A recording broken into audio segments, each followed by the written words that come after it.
Halo, apa kabar para Bologria ya? Semoga baik-baik saja ya. Hari ini hari Sabtu ya, hari weekend ya. Nah, ada mall baru ya. Sudah ditengok belum mall barunya? Yang belum nengok mall baru silakan ditengok dulu mall barunya ya. Saya menggunakan namanya apa ini? Starseed ya. Nah, Starseed Oracle Card. Nah, satunya Starseed, satunya apa namanya iki jenenge iki? Tarot ya, Tarot for all ages ya. Kita sambungkan, nanti ada koneksi apa, ada pesan apa, dan kebetulan ini nggak ada judulnya ya. Orang tak kasih judul. Nanti kita sambungkan aja antara kartu per kartunya ya. Simak baik-baik ya. Oke, kita ambil satu dulu dari sini. Nah, ini ada 8 piala. 8 piala. 8 koin ya boleh ya. Nah, 8 koin ini. Nah, berkisah soal sesuatu yang sedang kamu gapai, sesuatu yang kamu sedang rencanakan. Nah, mungkin saja kamu sedang membeli rumah atau membangun rumah, tetapi kenyataannya uang yang kamu miliki itu tidak mencukupi.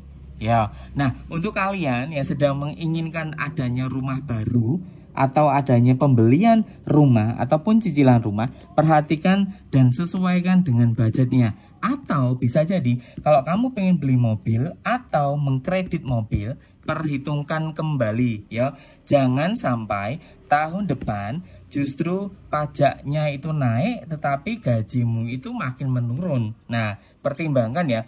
Jadi kartu pertama ini berkisah soal pertimbangkan segala sesuatu yang ingin kamu beli. Ya, misalnya kalau tadi aku bilang beli rumah atau nyicil rumah. Jadi pertimbangkan dulu, ngontrak ataupun tinggal di tempat kosan itu tidak akan mempengaruhi harga dirimu kok ya.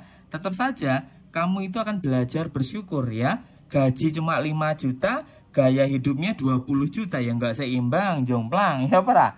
Ya para boleh. Oke, kita cek dari oracle-nya. Oracle ini fall into my arms. Nah, ini ada kalimat surrender ya. Holding the opposites extremes of life. Nah, jadi dengan kata lain, nah ini juga mengisahkan bahwa artinya pasrahno wae urip kuwi. Urip kuwi pasrahno. Ya, aku tahu, aku paham. Hal apa yang membuat orang cemas yaitu uang.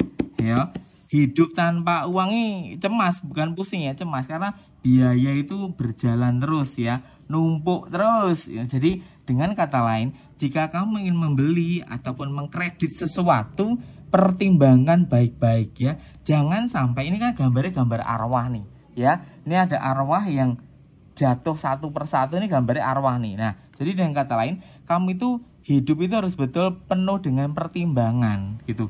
Jangan sampai terlalu banyak cicilan, jangan sampai terlalu banyak pinjaman ataupun kreditan yang ujung-ujungnya malah menyiksa kehidupanmu sendiri. Ini cerita yang pertama. Lalu yang kedua, ada as tongkat, ada simbol kupu-kupu di sini. Nah, ini berbeda cerita ya. Nah, ini berbeda cerita ya, umum dulu ya. Nah, jadi soal as tongkat ini juga berkisah bahwa kalau kamu punya usaha baru ya, entah itu minuman, makanan, laundry ataupun usaha jasa yang lain-lain, maka perhatikan ya, perhatikan jangka panjangnya. Jangan sampai usaha ini cuma hanya sekedar pamer-pamer kepada teman. Wah, aku mau punya usaha nih, mau bikin ini, bikin itu. Tak tahu-taunya setelah 9 bulan ataupun 1 tahun, usahamu ini makin hari makin turun dan tidak ada omset. Justru akan membebani kamu sendiri.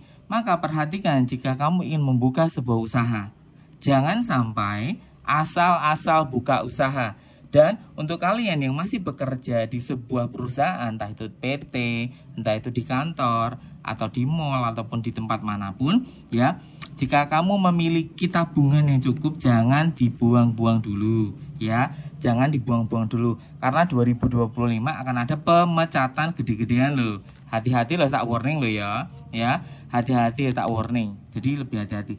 Lalu berikutnya ini ada empathic starseed. Nah, ini juga berkisah bahwa artinya ngoco, berkaca kepada dirimu sendiri ya.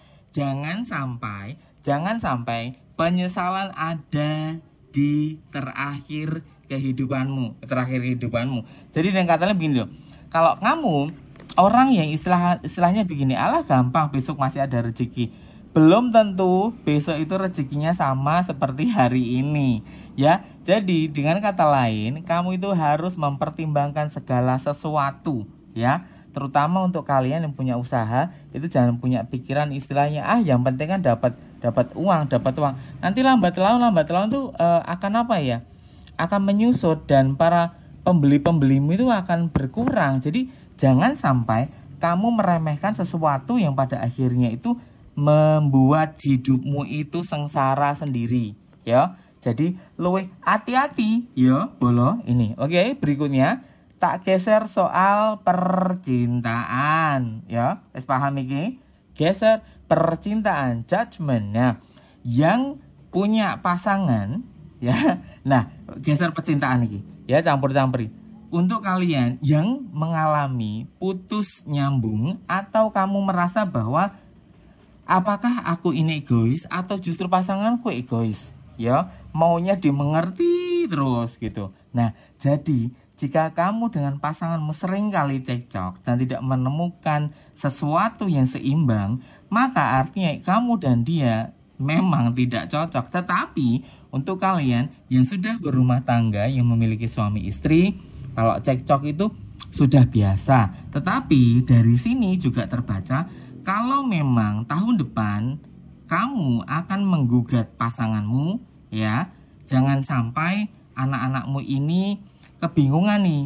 Kenapa kok pisah, ayah sama ibu pisah, kenapa? Karena apa? Jadi jangan sampai ada anak-anakmu itu bertanya kenapa dan kalian harus menjelaskannya. Nah, itu ya. Lalu sarannya adalah atau nasihatnya adalah di sini ada kartu bertulis lifting the veil ya, lifting the veil, questioning everything ya. Nah, jadi ini ya pertanyaan tegas banget nih. Jadi kalau kamu ingin betul-betul pisah atau betul-betul cerai di tahun yang akan datang, pastikan bahwa anak-anakmu ini juga harus memahami keadaan dan situasi. Jangan sampai kamu berbohong dan yang ujung-ujungnya malah mereka tahu apa yang sebetulnya terjadi. Oke, berikutnya masih soal masalah percintaan itu ya, simak baik-baik. Ada 7 tongkat ya. 7 tongkat ini berkisah bahwa artinya banyak sekali godaan yang akan kamu hadapi. Atau kali ini kamu merasa seperti aku sudah tidak sanggup dengan pasanganku ya. Pasanganku tuh orangnya otoriter dan dia orangnya tidak mau ngalah, serta dia itu egois ya. Jika kamu merasa seperti ini, pastikan bahwa kamu jangan pernah ada berhubungan bisnis dengan dia. Loh, kenapa begitu? Karena apa? Kalau kamu berhubungan bisnis dengan tipe pasangan yang seperti ini, maka yang ada kehidupanmu akan hancur, berantakan ya. Dengan begitu kamu tidak akan mendapatkan ketentraman, tapi justru malah kamu mendapatkan kesengsaraan. Nah, gitu bolo. Jadi kudu pilah-pilah nih. Nah, ini ada pembantu pedang ya. Jadi kamu kalau merasa bahwa pasanganmu ini egois dan pasanganmu ini sering kali membentak kamu, apalagi masih pacaran ya, pacaran tapi gayanya kayak sok borjuis gitu ya. Jadi lebih baik dipertimbangkan dan jangan pernah membangun usaha yang sama. Karena pasanganmu ini bisa jadi iri sama kamu jika kamu berhasil dan sukses. Oke. Nasihatnya adalah I'm sorry. Di sini I'm sorry gitu ya. Di sini ada defenselessness ya, oke. Writing path wrong and uprooting. Nah, jadi kalau kamu dan pasanganmu ini sudah berkali-kali pasanganmu misalnya, aku maafin aku ya, sudah nggak ada kata maaf. Ya, udah nggak ada kata maaf. Dia udah salah dan dia memang egois, maka tinggalkan. Dia itu tidak cocok dengan kamu dan kamu nggak cocok sama dia, gitu loh. Apalagi kalau kamu mau menikah, wah janji mau menikah. Emang menikah itu apa tau untungnya? Menikah itu membawa apa? Membawa sengsara. Iya, iyalah. Pernikahan itu membawa sengsara. Jadi kalian perhatikan baik-baik pasanganmu. Stop. Yang mau personality monggo, saya cantumkan nomornya. Yang mau, yang nggak mau ya nggak usah. Oke? Semoga bermanfaat. Kembali lagi bersama Sri Triataro.